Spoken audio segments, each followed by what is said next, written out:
Man, so we can never have.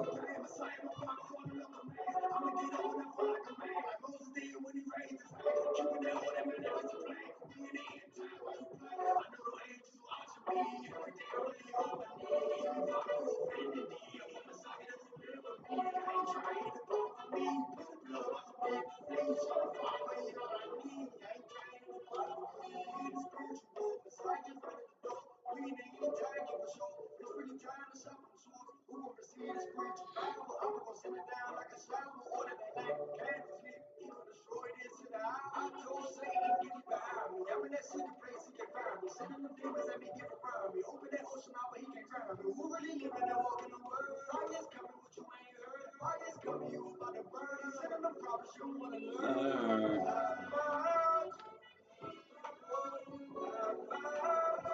Hezekiah. The name of the album is Purge. The name of the song is the intro. Wow.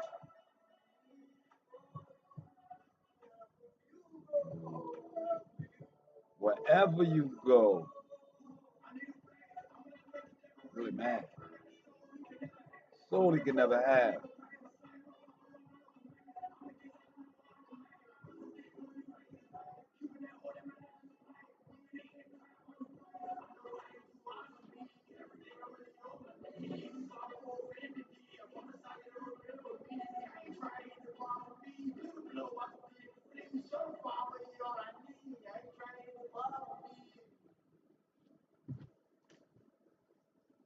Welcome to the Hebrew state of being. I am your humble, humble servant and host for tonight. I am Kyle. And in the building, I got my rib, my Esther, artist 28. That's right. And I got my young Hebrew in the building as well. Yes, yes. So, man, I see my brother Edan is first in the building. Shalom, shalom, my brother. Well, in New Orleans, it's really going down right now. You know what I'm saying? It's 2 years they've been waiting to get back on the streets. All right. So it is what the Romans call Saturnalia. It is what we call in present day Mardi Gras. Yeah, yeah. Or in English terms, Fat Tuesday. So yes, we are in what New Orleans calls Lundi Gras, which is the day before Mardi Gras. Now this particular holiday that they have, it is only right that I give us a little background history on this day, being that I am from New Orleans, being that I represent and love and follow the Aboriginal culture here of Inyans masking, known before as Mardi Gras Indians, then as Black masking Inyans, and soon we will be unveiling the true name is Aboriginal Carnival Inyans, just as a title that truly reflects who they are from the beginning. The title Mardi Gras Indians came about in 1984 and not before. There was never a term of Mardi Gras Indians before 1984. Prior to 1984, they were known as the Black Indians of New Orleans. The word black we have changed to Aboriginal, as black would be considered copper colored. As the 1828 Noah Webster Dictionary states, the Aboriginal American, or the definition of American, is the Aboriginals found here, the copper colored Aboriginals found here by the Europeans, but now applies to the descendants of those Europeans. That's the definition of American. So, with that definition of American, understanding that these gentlemen in our community, these tribes in our community that mask, well, let me correct myself. The community says and understands that they are Inyans all year. On this day, they come out with their suits and their crowns that have been called masking. So, this day was the day that they were allowed to go and be amongst their community without being under servitude and slavery to the colonists that celebrated Mardi Gras. Now, Mardi Gras isn't something that is just in New Orleans. This celebration of Mardi Gras is every place across the planet where the Catholic Church colonized the Aboriginal, all across the planet, from South America to North America to even in Africa. Carnival is celebrated from Africa to North America to South America. And inside, I see Carla's in the building. Yes, from high school, I see the building color. Now, from the beginning of what they call Carnival, or what we call Carnival, came from the ancient tradition of Saturnalia, which is Mardi Gras. And every place that the colonists or the colonialists went and colonized, they celebrated their Saturnalia, their Mardi Gras. And every Aboriginal community that was oppressed or colonized, they created their own event, their own celebration that went on the same day and coincided with the same time as the Mardi Gras. And that was called Carnival. It was started in the Caribbean. So, Carnival is what the Aboriginal here are celebrating when they put on their suits and when the skull and bones come out and when the drums come out and when the second line and the trumpets come out. I see you in the building, Prince. When you see all of that pageantry, that is carnival. That is what our Aboriginal communities practice from Haiti to San Domingo to South America to Brazil to New Orleans. This carnival to Africa, this carnival. So when we understand that this time that we're in right now is a dual time, it's a time of a European celebration at the same time an Aboriginal have a celebration, and it all seems to be one big thing because that's how we've been doing it from the beginning of time, together, doing things, mixed multitudes, making do with what we have at the time. All right. So tonight's topic is don't ignore the signs despite all the distractions. Now, Carnival and Mardi Gras isn't the only distraction that's going on in the world.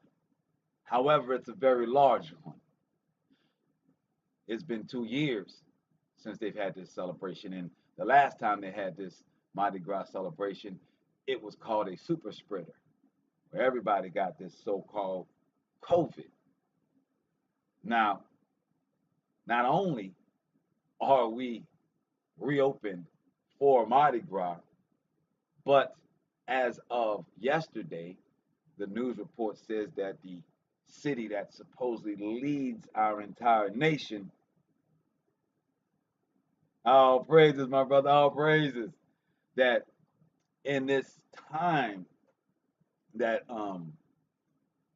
simultaneously, right, as we are celebrating this carnival time, that this COVID that we supposedly was a super spreader 2 years ago, now New York, who supposedly leads the nation in what they do and everybody pretty much follows suit, are now decreasing or taking the mandates away as the COVID numbers are plummeting.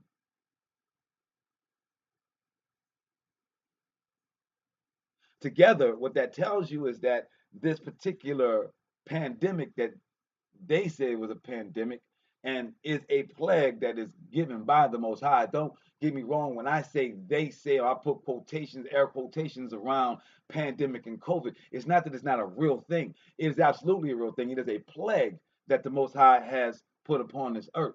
So no, when I get the quotations or my sarcasm, it is because of how they feel as though they've been in control, or even that they made the mistake and made it come to life, or that they deviously, nefariously did it on purpose. Either one is a plague from the Most High, from where we stand spiritually.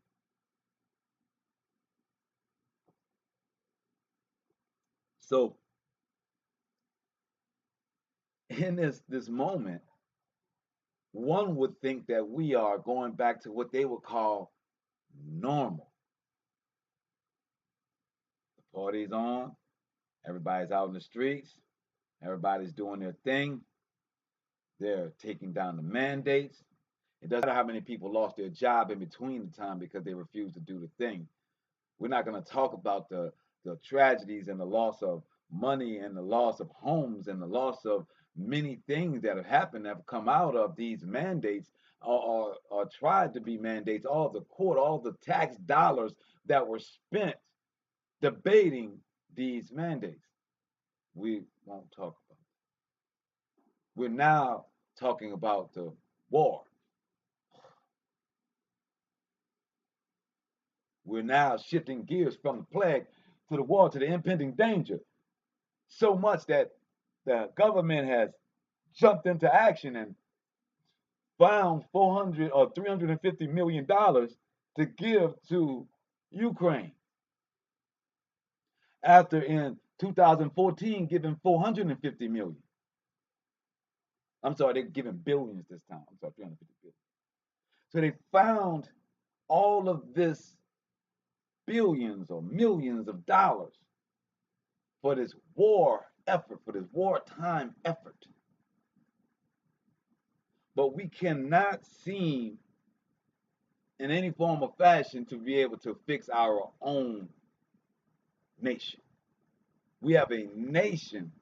Y'all gotta forgive me. A lot going on in the house and seem like the dryer out of whack, so it's making a lot of noise. One second. Look like it's just going. There we go. We gonna have patience. You know, we'll get a studio soon. We're gonna have our own studio soon, guys. Anyway, so as we're stating, right, that now we're found all this money to help others when we have a nation of impoverished people, where we have a nation that has had a group of people that have been traditionally downtrodden, that has never got their reparations in any form of fashion. But we are ready to give all this money to this other nation in the name of democracy, but yet there's people inside of the nation that is the guardian of democracy that does not receive equality or efficacy. The hypocrisy of it all is absolutely amazing. They can find and make a resolution and send the money immediately, but when it comes to giving reparations to our people and to the people of this America, that tax dollars is what gave them their money. See, every time you pay your taxes on all your food, on all your drinks, on all your clothing, when you pay your income tax, when you pay all of these taxes, that is how we're able to give all these millions and billions away. But yet, when it's time to take care of the people here, we have to get a Senate committee. We have to get some research. We have to talk about it. But for people that aren't even Americans, that aren't even trying to be Americans, are able to receive these gifts and rewards. Hypocrisy plagues and rumors of war. This is where we are. But let the world tell it. We are about to go back to normal. Russia looks like they're inept and they can't uh, truly be a true fear to us, a true threat to us. So everything is time to party again. Well, the title of every Monday show is What is a Hebrew? What is a Shemite? Well, we are what we are by what we do. A Hebrew or a Shemite can be seen, understood, or recognized by the fruits of their labor, by the work that they do. One of the things that we are set to do, besides being a royal priesthood, we are to be watchmen. And in that job of being a watchman, the Most High has given us prophecies to watch for. The Most High has given us the play by play of what He's going to do, how people are going to react, and the fact that His arrows, His judgment, regardless of how people act, regardless of the spin that they put on it, they cannot return. They will not return until they have completed the task that the Most High has prophesied they would.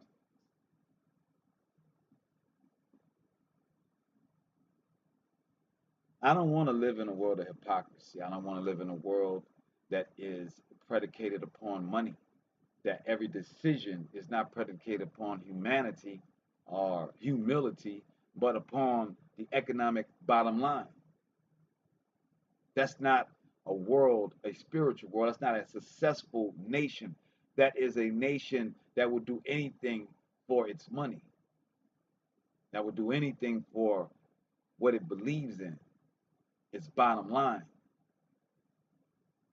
We're going to get to second Ezra.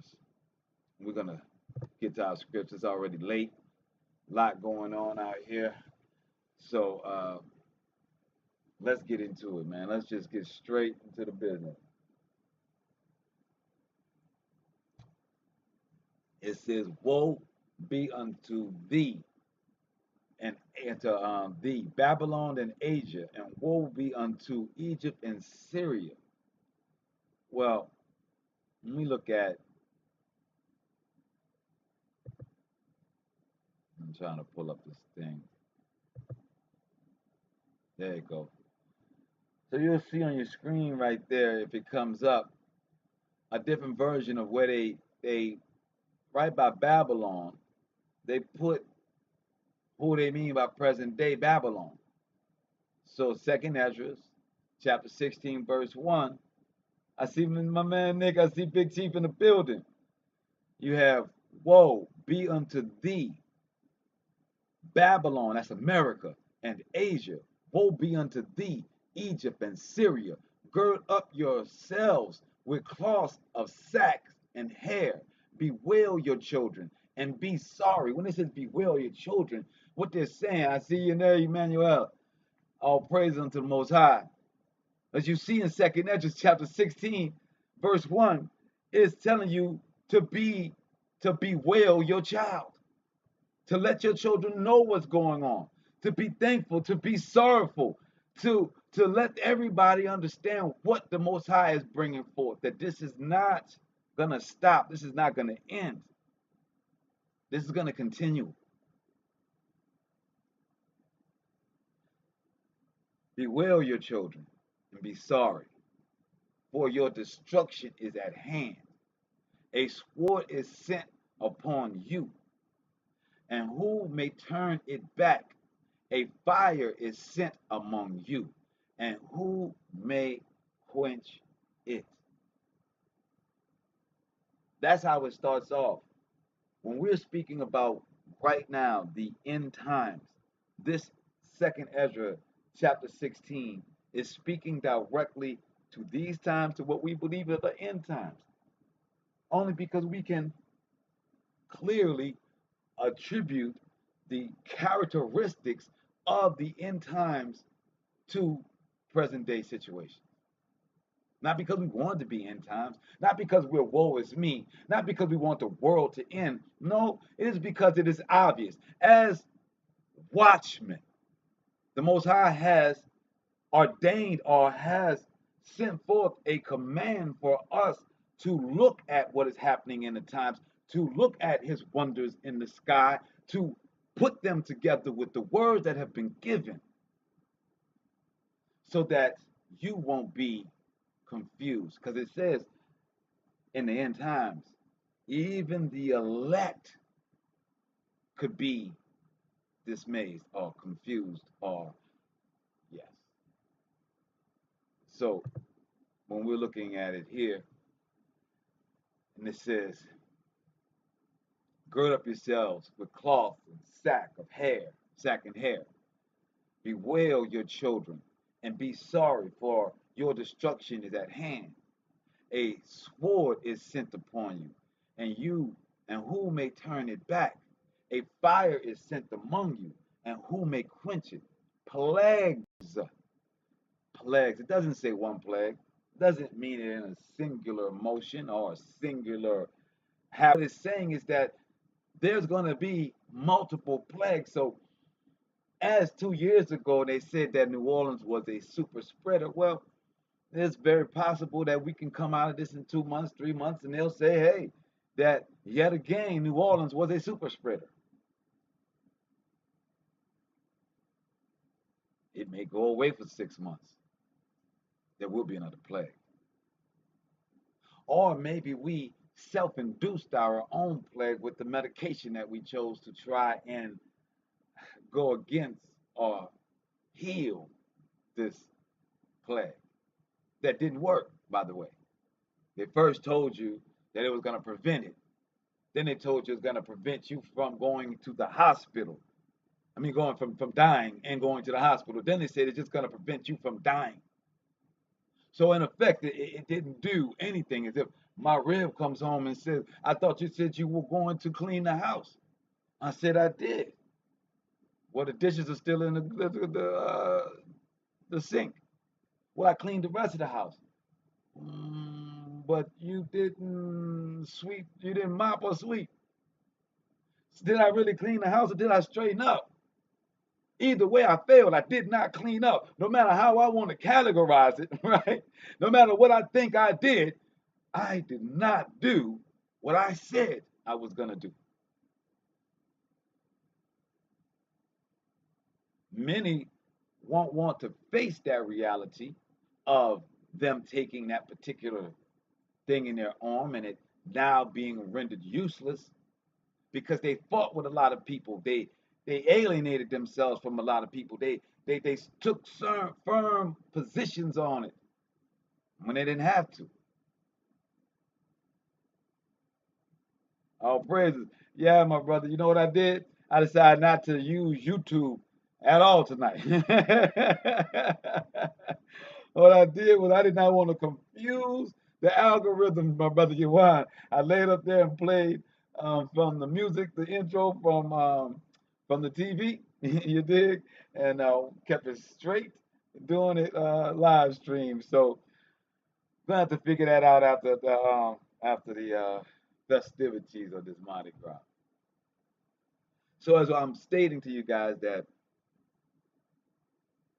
there will be more plagues,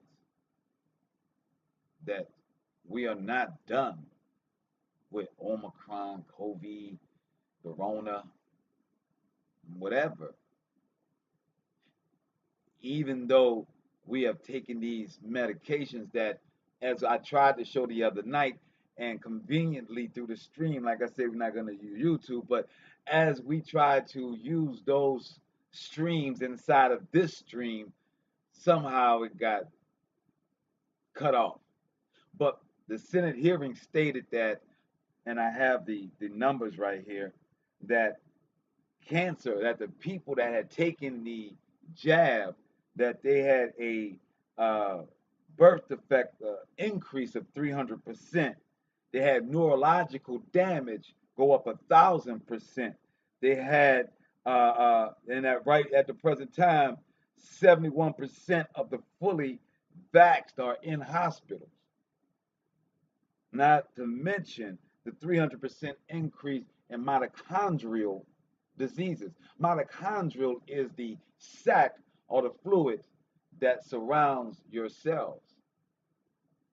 So if your cells are sick, you are sick. So, which is mitochondrial leads to heart disease. So, when we are looking at the possible effects of the so-called remedy to it, could be the next plagues that break out. We don't know, and we're not asking or wishing or hoping or praying for it. But what we know is that the Most High has stated that his plagues are sent unto us, and what is he that may drive them away? The Most High says right here in verse 5 that you will try to drive away the plagues that I have sent, but you will not be able to. Plagues are sent unto you, and what is he that may drive them from you, drive them away? May any man drive away a hungry lion in the wood, or may anyone quench the fire in stubble when it had begun to burn? May one turn again the arrow? Can one turn the arrow that is shot of a strong archer? No. The mighty Most High sendeth the plagues. Verse 8. It says, the mighty Most High sendeth the plague, and who is he that can drive them away? A fire shall go forth from his wrath, and who is he that may quench it? He shall cast lightnings, and who shall not fear? I see Big Chief Black in the building. I know you're getting ready tomorrow, Big Chief, man. We are humbled that you decided to come in and check out a little bit tonight with the big day tomorrow. I know your tribe is ready to rock and roll. All praises, my brother. I pray for safety as y'all go out on that battlefield tomorrow. All praises to the Most High. So, as it goes, it says, he shall cast lightnings. I see a line in the building. I say, he shall cast lightnings, and who shall not fear? He shall thunder, and who shall not be afraid? O Most High, it says, O the Most High shall threaten, and who shall not be utterly beaten to powder at his presence? Say, the Most High ain't even got to do it. All he got to do is threaten it, and it shall be done.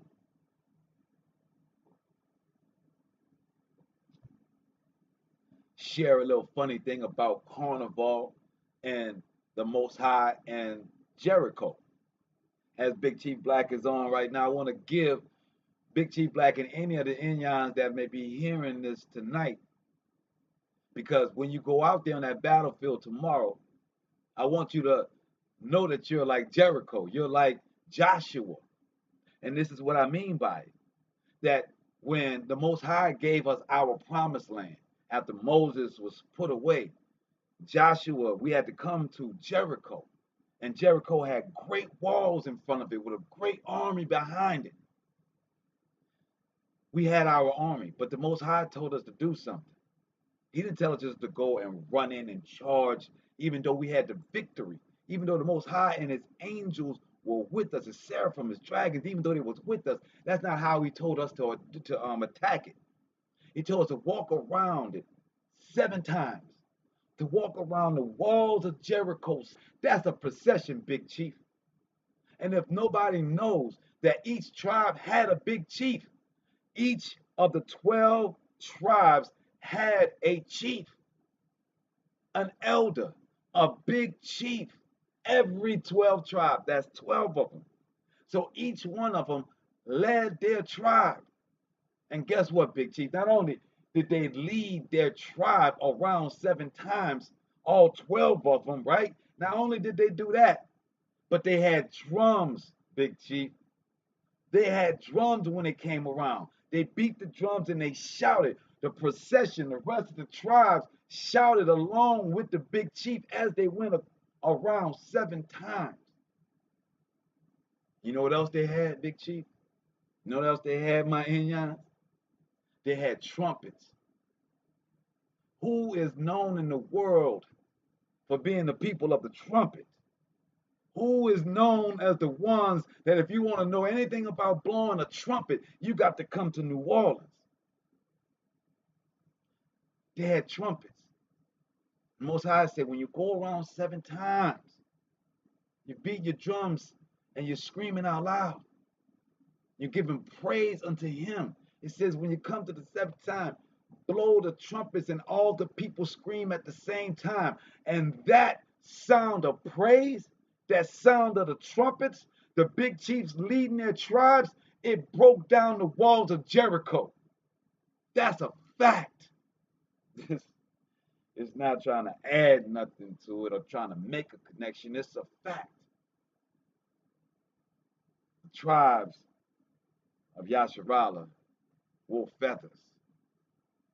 They had drums. They had trumpets. Just a little history. So,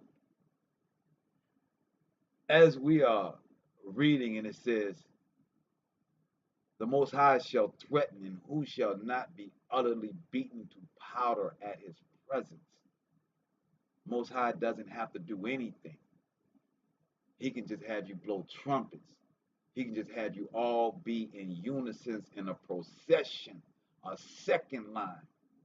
And if everybody's on one accord and screaming for the Most High for his justice, his judgment to come forward, best believe it shall come forward. But because our celebrations are connected and intertwined with heathenistic beliefs of false gods such as Bacchus, such as Zeus, such as Nimrod, such as Osiris, since our celebrations are intermingled with the belief and the celebration of these false gods, it doesn't come across as a unified voice into our Creator to provide what we need here in New Orleans for the Aboriginal here in New Orleans, for his children, his remnant that is here. So it says, verse 12, the earth quaketh and the foundations thereof, the sea ariseth up with waves from the deep, and the waves of it are troubled, and the fishes thereof are also before the Most High, and before the glory of his power. For strong is his right hand that bendeth the bow. His arrows that he shooteth are sharp, and shall not miss when they begin to be shot into the ends of the world. Most High's arrows will not turn. Behold, the plagues are sent, and shall not return again until they come upon the earth. It said the plagues will not return until they come upon the earth. That's all the earth. The fire is kindled and shall not be put out till it consume the foundations of the earth. Like as an arrow which is shot of a mighty archer, returning not backward, even so the plagues that shall be sent upon the earth. This is the Most High's words. I'm not going to call the Creator a liar. I'm going to say, all right, I'm just waiting for the next variant. And it says, plagues that shall be sent upon the earth shall not return again. Woe is me, woe is me, who will deliver me in those days. The beginning of sorrows we call Jacob's trouble, and great mournings, the beginning of famine, and the great death, the beginning of wars, and the powers shall stand in fear. So, okay, the Most High just broke down his entire timeline. He says, I'm going to send the plagues first. We got that. He said that ain't going to end. then I'm going to send you the wars. It's going to be the beginning of wars, plural, not the beginning of one war, but the beginning of several wars. Are we to not accept the word of the Most High? Are we to say that it's not the truth? That that's not going to happen. Things are going to go back to normal. It's going to be like 1980 all over again. Better yet, maybe 95. Me, I would take 94, Freaknik. You know what I'm saying? I'm just saying if I had to, you know what I'm saying. But it ain't. It's not. It's 2022. The plagues are here and they shall not return. The beginning of wars are here and shall not return. It said, and those powers shall stand in fear. The beginning of evils. What shall I do when these evils shall come? The question is there, it's put forth. If you want to know what's going on right now and what's going to happen tomorrow and what you can do, Ezra has it all written. The Most High is not trying to hide it. It says, woe, what shall I do when these evils shall come? Verse 19. Behold, famine and plague, tribulation and anguish are sent as scourges for amendment. That's the answer. Wars, plagues, the answer is there.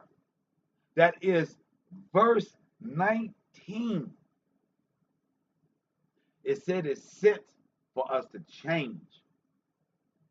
All these things are not sent to kill you, it's sent to change you. If you don't change, you die. If you don't change, you die. If you don't change, you die. It's, I know people want, they say they want in-depth answers, but they can't follow the in-depth answers. They say they want it to be intellectual, but they can't handle the intellectual. They can't follow it. They want to stick holes in the intellectual. So the Most High said, I'm going to give it to you real plain, real simple like. You cannot shake this. It says these plagues and these wars are sent as scourges. What is scourges? Punishment. Punishment for what? For you to amend.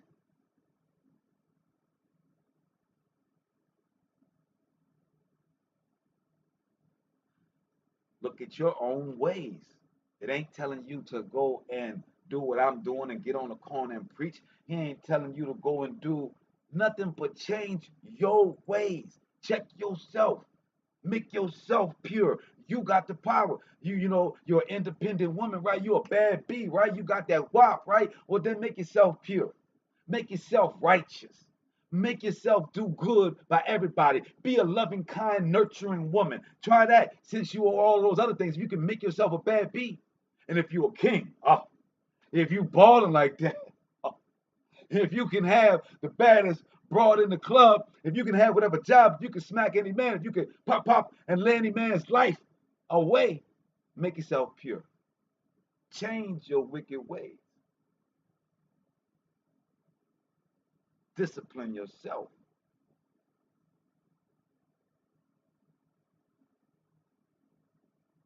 That's the that's all that's being asked of you. It don't matter how crazy they get on the TV. It don't matter how crazy the family members get scared. The Most High says simply, this is for you to change. You can focus on the punishment or you can focus on changing, which gives you your covering. That is all your choice. It's absolutely your choice, but it's simple. Don't make it more than what it is. Don't lie and try and make it more than what it is. Don't say what you can't do. Last I checked, as of Monday night, uh, February 28th, you got the power over yourself. You're not under a concentration camp. You're not in prison. You got the power to change what you say. You got the power to change what you do. You got the power to change how you think. All those things are what you need in order to cleanse yourself, to break yourself from this world.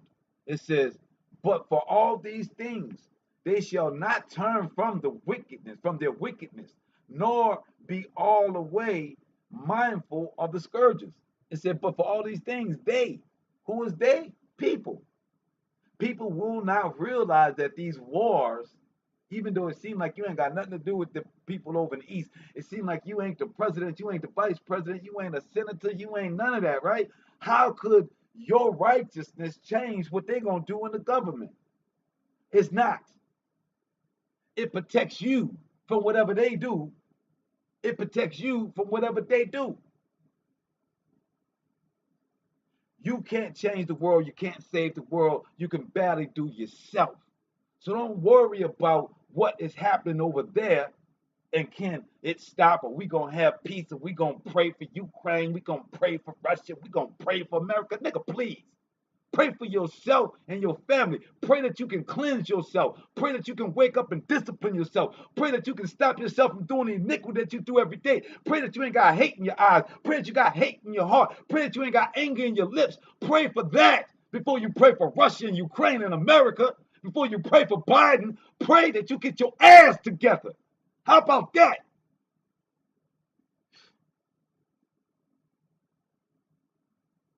Always worrying about somebody else's business. That's what your oppressor does. Your oppressor is in everybody's business. Your oppressor got to know what you thinking. The oppressor got to know what you smelling. The oppressor got to know what you want. The Most High already knows. He's telling you, check yourself, bro.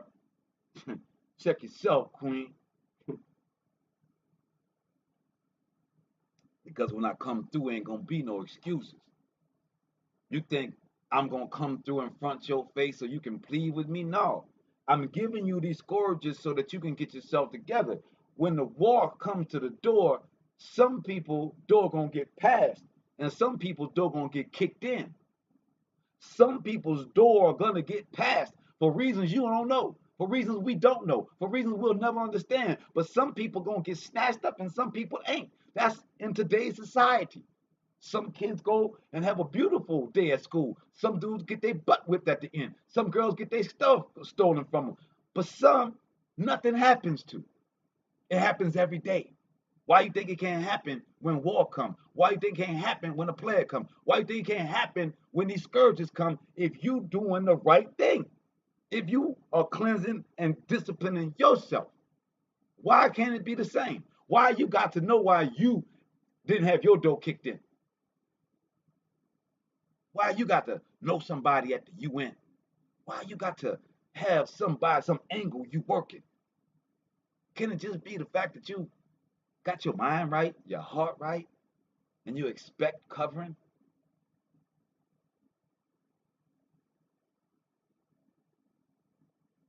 Something to think about. Because here in verse 20, it says, but for all these things they shall not turn from their wickedness, nor be always mindful that this is a punishment, that you can have your salvation, that this is trying to get everybody's mind right. Verse 21, behold, victuals, which is food, shall be so good and cheap upon earth that they shall think themselves to be in good case.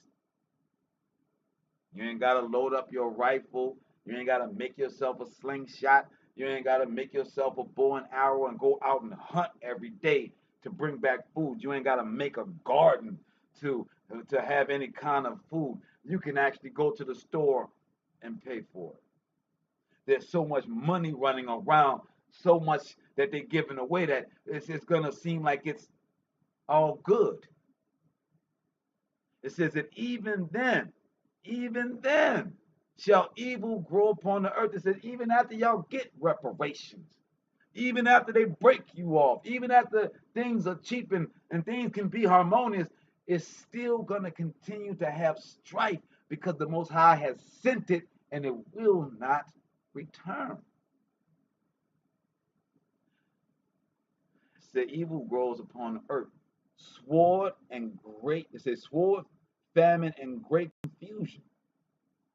For many of them that dwell upon the earth shall perish of famine, and the other that escape the hunger shall the sword destroy. Verse 23. And the dead shall be cast out as dung on the streets, not carrying no burials, nothing. And there shall be no man to confront them, for the earth shall be wasted, and the city shall be cast down. There shall be no man left to till the earth and to sow it. The trees shall give fruit, and who shall gather them? The grapes shall ripen, and who shall tread them? For all places shall be of men, so that men shall desire to see another and to hear his voice. For a city there shall be 10 left. I got big plans on my family to be part of that 10. You know, I got big plans for Chanel being part of that 10. Big plans for Adam being part of that 10. Yvonne, Ty being part of that 10. Big Chief Black Prince. We got people that have been in this with us this whole time. We still listening to and when Abraham was asking the Most High, the man, if just can you save my neighborhood? If you can just find 5 good people. It says 10 shall be left, and 2 of the field which shall hide themselves in the thick groves and in the cliffs of rocks. I'm gonna tell y'all right now, I ain't got no problem with the rocks. I ain't no problem with no cliffs. I ain't got no problem with no caves. None. Let me tell you right now, whatever the Most High says safety is, I'm good. I ain't got no favors on this thing. I got some lowland places looked at. I got some highland places looked at. Whatever the cards fall out, I got a direction where I'm gonna go. And I know the Most High provide for me when I get there. I know where I would like to go, but you know, as long as I'm safe, as long as we good, right? So it says, verse 29, as in orchard of olives, upon every tree there are left 3 or 4 olives. Or when, as a vineyard is gathered, there are left some clusters of them that diligently seek through the vine. Even so, in those days there shall be 3 or 4 left by them that search their houses with the sword. And the earth, and I said, some houses will be walked over, some houses won't. Some houses gonna be doors gonna be kicked in, and the Most High says right here, the sword. He said, even so in those days there shall be 3 or 4 left by them that search the houses with the sword. So 3 or 4 will be left by them. And the earth shall be laid waste, and the fields thereof shall wax old, and her ways and all her paths shall grow full of thorns, because no man shall travail thereof. The virgins,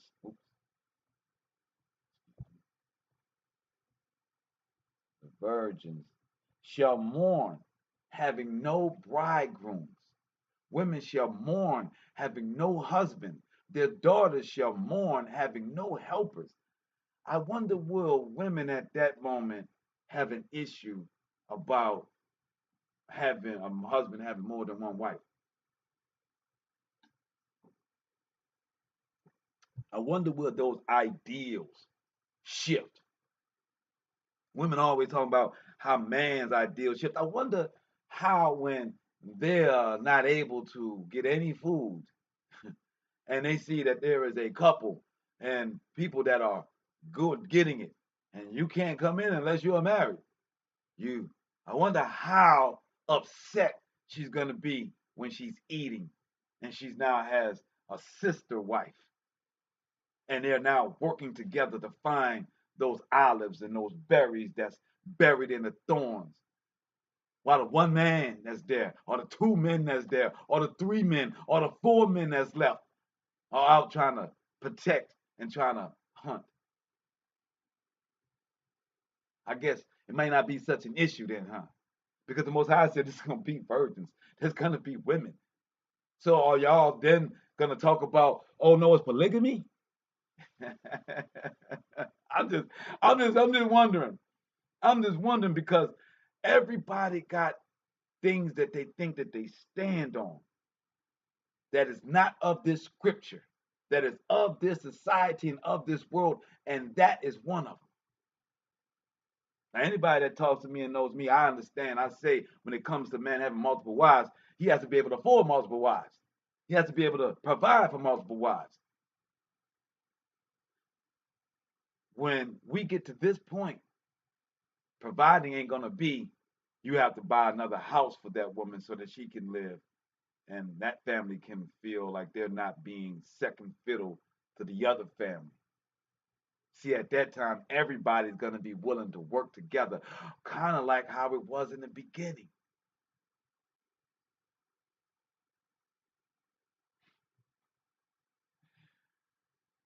I'm going to tell y'all the hardest thing for us as a tribe of the Most High is going to be to shake the things that this society has molded us and told us that no, that's wrong and is directly against what the scripture says.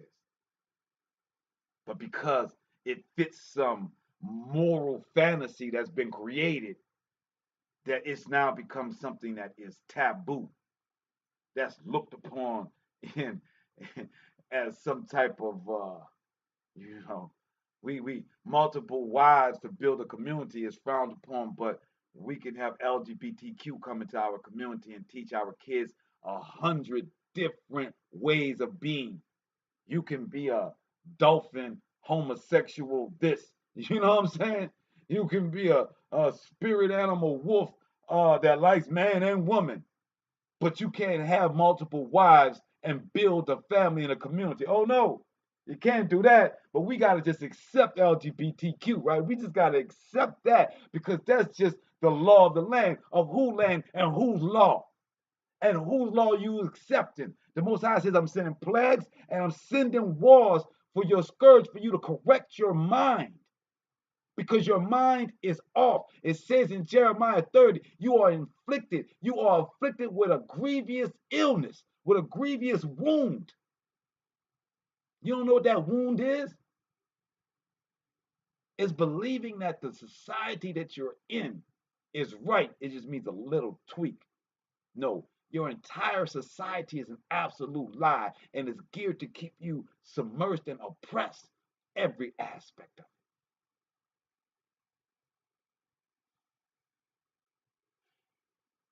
it. It says, in the wars, there shall be bridegrooms be destroyed, and their husbands shall perish of famine. Hear now these things and understand them. Let's go back up to 33.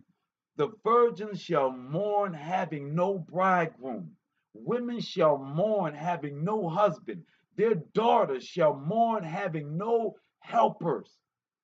In the wars shall their bridegrooms be destroyed, and their husbands shall perish of famine.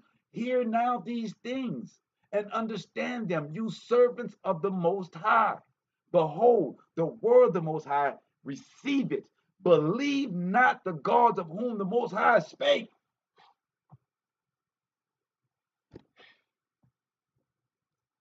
Bang. In the wars shall their bridegrooms be destroyed, and their husbands shall perish of famine. How picky are you? Hear now these things and understand them, you servants of the Most High. Behold the word of the Most High. Receive it. Believe not the gods of whom the Most High spake. Behold, the plagues draw nigh, close, and are not slack. So don't believe what the Most High spake. Don't believe his words. Don't believe what he's gonna bring. Don't believe. Believe that your society is perfect. Believe that everything that you think is righteous is right without doing zero examination. Most High say the herbs is of the earth, and everybody thinks weed is the worst thing in the world. But you drink alcohol, which brings spirits that take you out of who you are. But y'all think that's right. And you think that weed is something, or marijuana or cannabis is something that is derogatory. It's something that's bad. It's something that has to be hidden. When this entire United America was built off of marijuana, hemp, the ropes, the clothing, everything is made off of the male version of marijuana. Marijuana that is smoked is the female version. Do you understand how things come together? The man is the strength, the woman is the spirit. But y'all can't even see that in a plant, do you? You can't even see it in a plant. They use the male plant as fiber to make ropes, to make clothing. They use the female version for healing. But we let the society tell us it's a stigma. Broke people do that. Niggas do that. The unlawful do that. Forbes already told you that cannabis is one of the main things to stop you from getting the disease. The Most High told you that the Genesis chapter 9, that the herbs are healing of the earth. So you're going to tell the Most High, no, I'm not going to do marijuana. I'm not going to do that. That's going to save my life, because Fauci told me that I just need to do the jab. And that marijuana thing is a evil thing. It's a Schedule 1 drug. You could go to jail, but you would be alive. But you would be alive.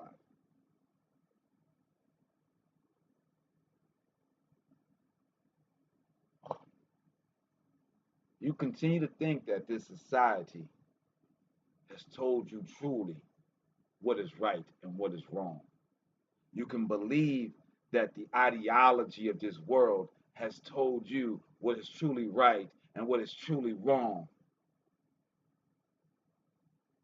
You can sit here and ignore all the lies. You can ignore the fact that they created this country off of killing and diseasing the Aboriginal people, bringing other Aboriginals from the west coast of Africa, from the slave coast, from Angola, from the Congo, and bringing them here and mixing them all together for their gain, for their capitalism. But you're going to believe that the way that they set the society up, that everything they told you that was right, and was good, was good. Definition of being a sheep. Definition of following your sheep to the slaughter. Better understand what it says here. Behold, receive it. Believe not the gods of whom the Lord, the Most High, spake. Behold, the plagues draw nigh and are not slack, as women in, and say, as when a woman with child is in the 9th month, bringing forth her son, within 2 or 3 hours of her birth, great pains compass her womb, which pains, when the child cometh forth, they slack not a moment. So it says, as when a woman is about to give birth, 2 to 3 hours before she's going to give birth, her pains does not slack. That's what the doctor tells me. Let me know how when the time gets shorter in between your contractions, your kicks, your pains. By that time frame, because it's written in scripture, this so-called medical doctor, because they were doing this before there was a degree in a medical doctor, there was midwives, there was all of that before there was a medical PhD. And in these books, it says that when a woman's contractions start to come closer and closer, they ain't gonna stop. It's nature. It's the way that the Most High has said it. So the Most High says the same thing is going to be for these wars and for these plagues. So the wars will ramp up. That's letting you know.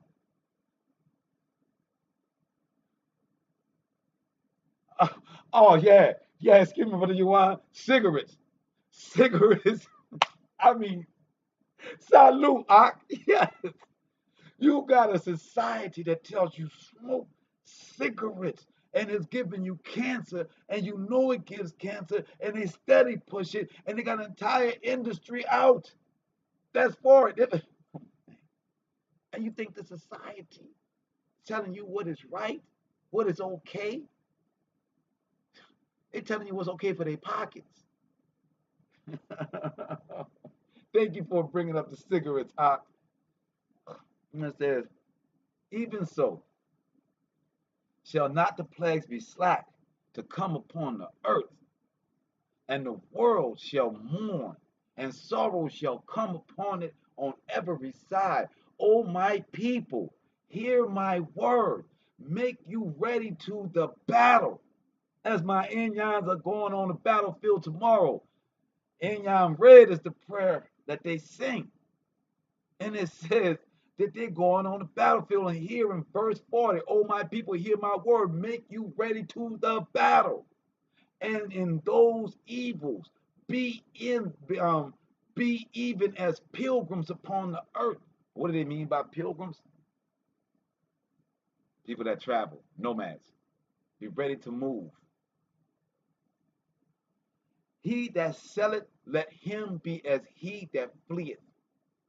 Now, this was hard for me to get many times when I read this. It says, he that selleth, let him be as he that fleeth away. So it's saying if you're selling, you better run. And he that buyeth as one that will lose. So the Most High is saying that in this time that people are trying to hold on, they will lose it. But the ones that sell it, you should be as the ones that flee, be ready to move as a pilgrim. The word before that said, be pilgrims upon the earth.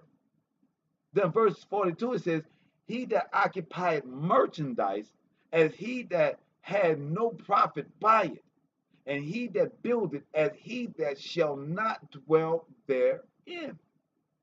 So he said all these things are happening in the end times, and it says that you're not going to be able to hold anything, is what it's saying.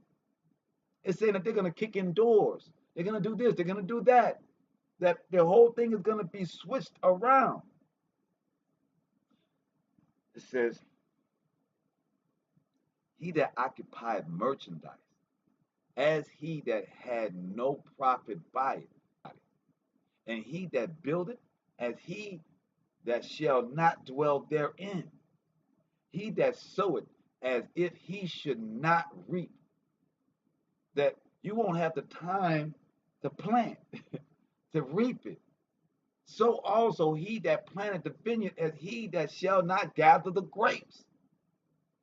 They that marry, as they that shall get no children, and they that marry not, as the widowers. So it's saying that nothing is going to come. It's like you'll get married, but you'll have no children. You won't bring forth that fruit. And if you are a widower, until the men are going to die, you won't have a husband. Whew. Men are going to be killed in the war. Men are going to be slain by swords. Women are going to weep. They will have nobody protect them. They will have to adjust their pride. They're going to have to adjust this rigorous, I'm this woman, right? I am woman, hear me roar. The Most High is breaking everybody's shoulders. He says, I'm sending these as scourges. You can snap your fingers all you want. The Most High is going to break that. You can pump your chest up and beat it all you want. The Most High is going to put a hole through it. The Most High says, what I'm telling you to do is to be humble. Is to get yourself together. Be righteous so that you can be the one that fleeth. That you can be the one that get what you need and get covering where you go. See, if you flee it, you may go into somebody else's mansion. Jeremiah 30 says that we're going to, he said, Jeremiah 30 says that we're going to build on top of the heap in the same houses, the palaces that were made before. That's going to be our palaces. So when they're talking about the one that have it, the one that own it, he ain't talking about your little square, man. He's talking about the one that own corporations, man. He's talking about the one that say they own all the land, man. They ain't gonna own nothing. It's gonna be what the Most High give each of. I see Monica's in the building. When the Most High says those that have merchandise, he talking about the ones that's, the Nikes. We're talking about the jewelry people. Ain't nobody gonna be able to buy. Nobody gonna be worried about that. It's gonna be what's the Most High has led you for. You may go and leave and find that you got an unoccupied mansion because the Most High killed all the wicked that was in there. Now you have now started. That's your home. There ain't no deeds. There ain't no America. There ain't no deeds. There ain't no America. There ain't no deeds. There ain't no America. You get it? See, when this system drop, everything that's tied to the records of the system goes. The dollar goes. American dollar falls. It's not a nation. So the dollars won't matter.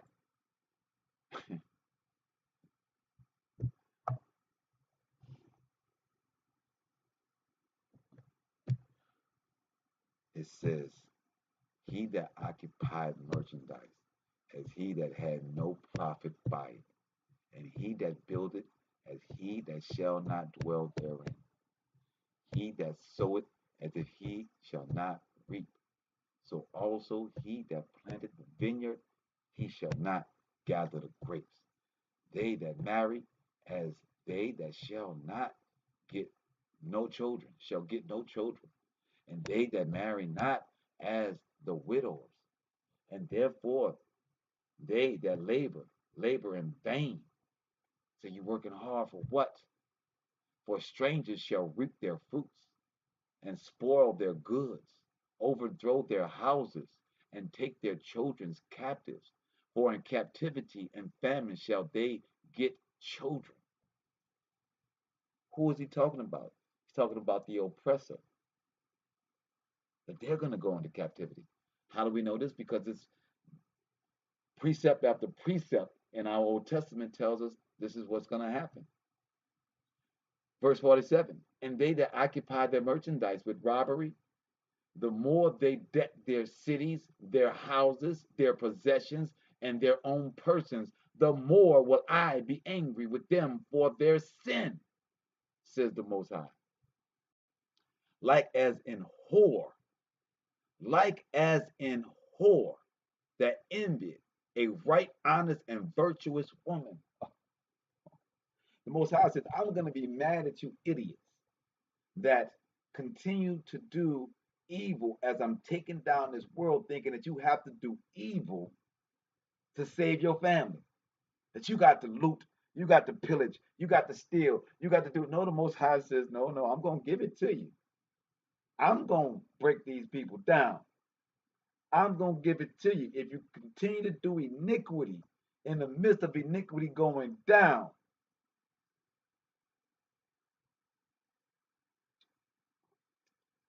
then I'm going to look at you the same way that a whore envies a righteous woman, oof, a virtuous woman. Oof. He says, for the more will I be angry with them for their sins, said the Most High, like as an whore envieth the right, honest, and virtuous woman, so shall righteousness have iniquity. So everybody that's stealing to get it, they're going to wonder how we are still maintaining. They're going to envy us. They're going to want to be us. That is how the Most High said it, because he said that I'm going to have the world cleave unto Judah. We can't be out there doing the iniquity if we're going to be a representation of him, of righteousness, where he's giving the kingdom to. The wicked is being taken down. Only the righteous shall rise. So the Most High says, do not get caught in their bull. Do not get caught in what your oppressors do. Do not get caught in what they tell you is the right thing to do. Smoke your cigarettes, drink your alcohol, be it find whatever sexual partner you can find. Do what you got to do in the end time. Yeah, everybody got to get it how they live. Most High said, "No, you're a royal priesthood. You are my inheritance. I will take care of you. I got you. Don't get caught with them people because they're gonna die, and I'm gonna kill you with them if you're with them. Period." It says, "When she decketh herself, and shall accuse her to her face, when he cometh that shall defend him, that diligently searcheth out every sin upon the earth." It says, not only are they going to envy you, but they are going to deck it, right? They're going to deck themselves, and when they put themselves together, they're going to accuse us of not being righteous. See, we will already be decked. We will already be righteous. When the evil get themselves together, they're going to come back at us in our face and try to defend what they have done and condemn us. But the Most High says that He's going to take care of everyone that does evil. He's going to search them out. And therefore, it says, and therefore be you not like thereunto, nor to the works thereof. Don't go with the iniquity. For yet a little iniquity shall be taken away out of the earth, and righteousness shall reign among you. Don't get caught in their world. They're going to go through it. It's coming. The Most High and the title of the show, don't ignore the signs. Everything here is about the signs of what the Most High has said is going to come. Do not be distracted by this world. He has set out his signs clearly. And it says, let not the sinner say that he had not sinned. Ooh. For the Most High shall burn coals of fire upon his head. For us righteous people, that means don't hide your sins. Don't hide your iniquities. Don't hide the things that you've done out of low self-esteem. Don't hide the things that you may do out of fear. Don't hide the things that you may do out of embarrassment. Most High says, be forthcoming, be honest, be forthright. It says, because if you act as though you've done no sin, if you act like though you've done nothing, I'm going to put hot coals of fire upon you. It's not the sin that gets you damned. It's the fact that you stand on the sin and say you've done no wrong. It's the fact that you stand before the Most High and you negotiate what you think is right because of what somebody else has done you wrong.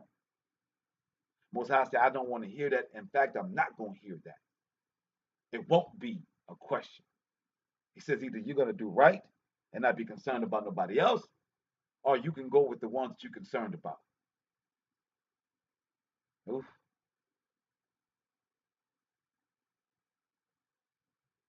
You can be right, or you can be concerned about the ones that have made you renegotiate what righteousness is. And the Most High is going to do unto you as He is going to do unto the ones that ain't trying to be righteous.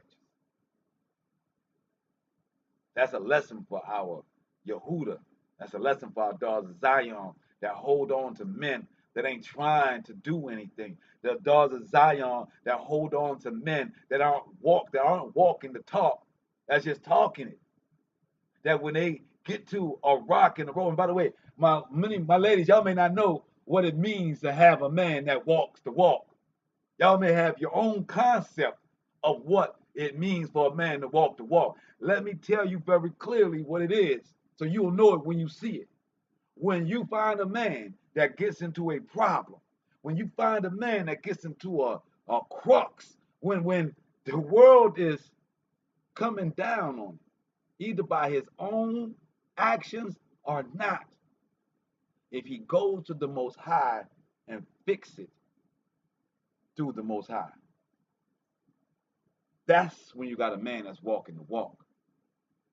when you got a man that makes an excuse for not walking the walk, when you got a man that tells you next time I'm gonna walk the walk that way, when he's telling you to do it and he can't do it, when he's telling you all this lip service, but he got no fruits of labor, none of his labor produces the fruit of what this righteousness is. That's when you know you ain't got a right man. Ain't no such thing as a perfect man. Ain't no such thing as a perfect daughter of Zion. Ain't no such thing. But you should know what you're looking for. You should know the type of person that's not going to get you caught up in wickedness over love. You need to know that that particular individual has to bring their problems, their sorrows unto the Most High, and not their parents, and not the world. That man, that woman has to rely on the Most High and His Word to be the rock and to solve their problems. That's how you know if man or woman is a righteous person. It's not by they, we all slip and fall. We all make mistakes. You cannot judge a man or woman by their day-to-day mistakes. You judge them by how they minimize the mistakes, how they improve, and what they're using to level up. That's how you judge. The rest will come with the Most High. The Most High will bless whom He wants, when He wants, at the appropriate time. And it says, verse 54. I'm just going to finish it. Verse 453. The Most High shall burn coals of fire upon his head, which said before the Most High, Hawa and His glory, I have not sinned. Behold, the Most High knoweth all the works of men, their imaginations, their thoughts, their hearts, which spake but the word. Let the earth be made, and it was made. Let the heavens be made, and it was created. In His word were the stars made, and He knoweth the number of them. He searcheth the deep and the treasures thereof. He measureth the sea and what it containeth. He had shut the sea in the midst of the waters, and with His word had He hanged the earth upon the waters. He spread out the heavens like a boat upon the waters. In the desert had He made springs of water. Ooh, everybody know I'm looking for some hot springs. Springs of water and pools upon the tops of mountains, that the floods might pour down from the high rocks to water the earth. Water from rocks. Do y'all get that? The Most High makes water comes from rocks. A mountain is a rock. And from the top of it, we have waterfalls. Heavenly glory, man. Heavenly glory. That the floods might pour down from the high rocks to water the earth. He made man and put his heart in the midst of the body. And put his heart in the midst of the body and gave him breath, life, and understanding. Yea, and the spirit of the Almighty Creator, the Almighty Hawa, the Almighty Allahayim, which had made all things and searched out all hidden things and would hide their sins. I'm sorry.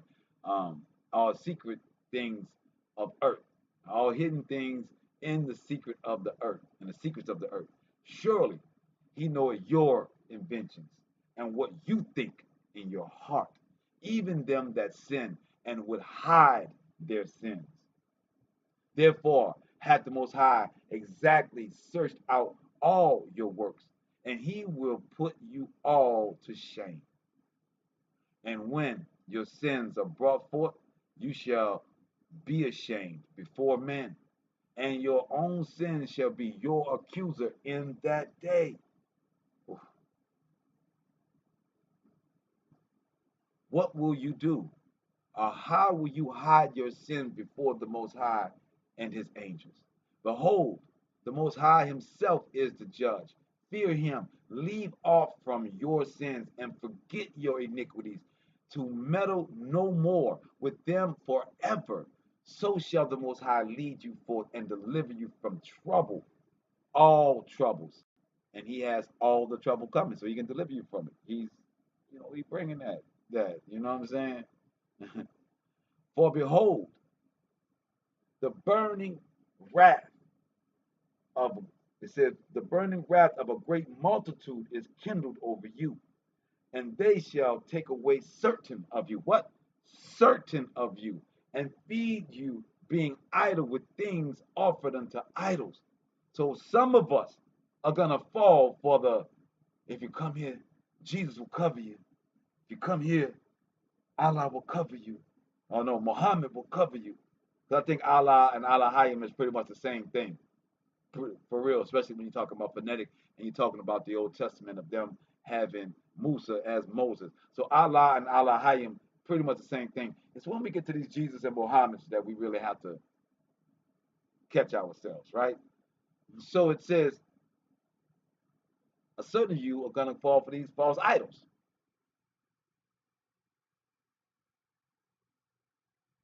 For food, they're going to feed you with this. You're going to accept it because it's going to feel safe to you, but it's not. 69. And they that consent unto them shall be had a derision. He said, you will be a part of a delusion. Oh, my brother Willie Napoleon in the building, man. Willie, man, so good to see, man. We got to catch up, my brother, man. Love you, man. I'm so glad. I pray all is well with you and your family, my brother. All praises. So it says in verse 70, for they shall be 69, and they that consent unto them shall be had in derision and in reproach and trodden underfoot. Any idol worship, any image is idol worshiping, made of stone, made of wood, made of diamonds, made of gold. It is an idol. No other. That's the definition of an idol. Most High is saying right here in the midst of these wars, in these plagues, that people are going to take this derision, this confusion. They're going to follow this false God. They're going to follow these fallen entities, this derision, and they're going to be swept because the Most High is coming to take down that wickedness. That's his words, not mine. However you want to feel about me, that's his words. You take it up with your church, your pastor, your priest. You ask him why in Second Ezra this speaks of this. You ask them why there's an idol in the church. You ask them why they are a part of an organization that worships an idol. You ask that question. Don't tell me I'm wrong. Don't tell me I'm pissing in your cornflakes. You go and question the truth. I'm only here to do my job, as the Most High has said, for to give his word, to not sugarcoat or candy coat his word. He said you will have a derision, but you will be caught in a reproach and you'll be trodden underfoot. I love y'all too much not to tell you. I don't want you to be trodden underfoot. No, no, no. Verse 70. For there shall be in every place and in the next cities a great instruction upon those that fear the Most High. They shall be like madmen. They shall be, for they shall be in every place and in the next cities a great insurrection upon those that fear the Most High. They shall be like madmen, sparing none, but still spoiling and destroying those that fear the Most High. Now, some people that don't believe that this ain't the end, that your flesh body is only part of your journey. If you don't believe that or understand that, then you will have great fear in the end times. You will think that this is it for you, but it won't be, and it's not. But the ones that have that fear may find themselves in reproach, in derision. And it says, for there shall be in every place, insurrection right there, my bad.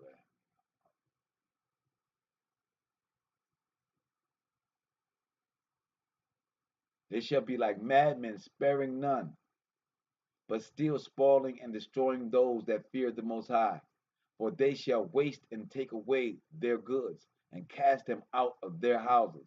Then shall they be known who are my chosen, and they shall be tried as the gold in the fire. So we're going to go through some things. Hear, O you, my beloved, said the Most High, behold, the days of trouble are at hand, but I will deliver you from the same. So whatever house you kicked out, you expect to get a bigger. Whatever's taken from you, expect that the Most High is going to deliver you into much larger. Understand that the wicked is only going to run for a short while before all is destroyed.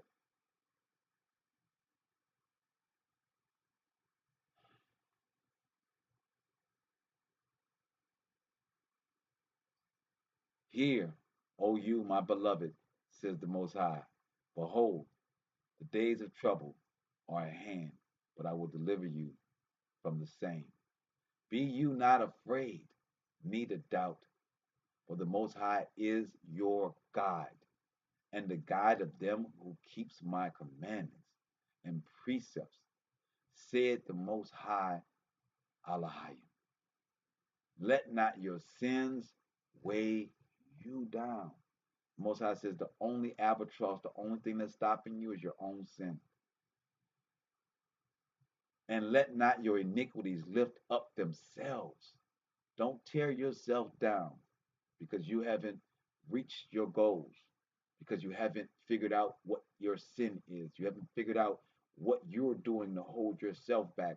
Don't let your iniquities, your low self esteem, your misunderstanding, your whatever have you go harder into your position, harder into your stance, or harder into your drinking, harder into your whatever you're doing. Don't do that. And it says, be you not afraid, neither doubt, for the Most High is your guide, and the guide of them who keep my commandments and precepts, says the Most High. Let not your sins weigh you down, and let not your iniquities lift themselves up. Woe be unto them that are bound with their sins and covered with their iniquities, like as a field is covered over the bushes, and the path thereof covered with homes, and that no man may travail through. As you see here, the Most High is telling us He's going to have us covered in the last days, but yet we're going to go through it. One would say, but then why? Why do we have to go through it? Well, it says that the wheat and the tares grew together. It says that the thorns are with the roses, that the Most High has to sickle all. Everybody's got to get cut down. Everybody's got to get touched. But my chosen ones will rise out of it. They will be covered and they will be guided.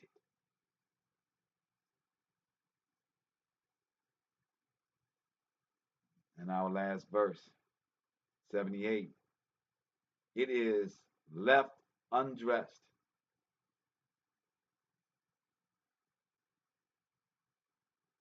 I'm going to read 77 again.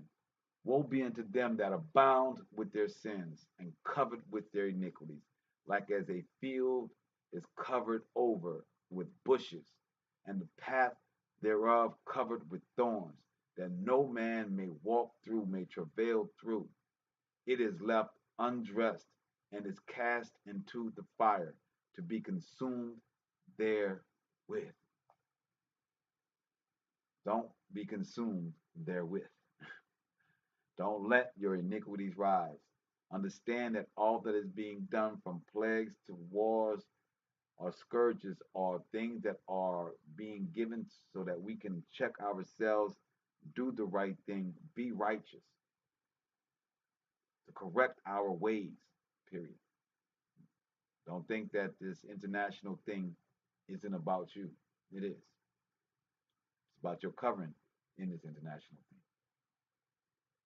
With that said, that's our lesson for tonight. Again, prayers going out to all of the tribes in the city of New Orleans that's going out tomorrow on the battlefield. I pray that you guys are full of love and nurture, and that every tribe that you meet, that you play Indian hard, that you hug and you love each other afterwards. That you hug and you love each other afterwards and continue the culture. Because without you, America would think that the Indians were all dead, are all on a reservation. And that's just not the case.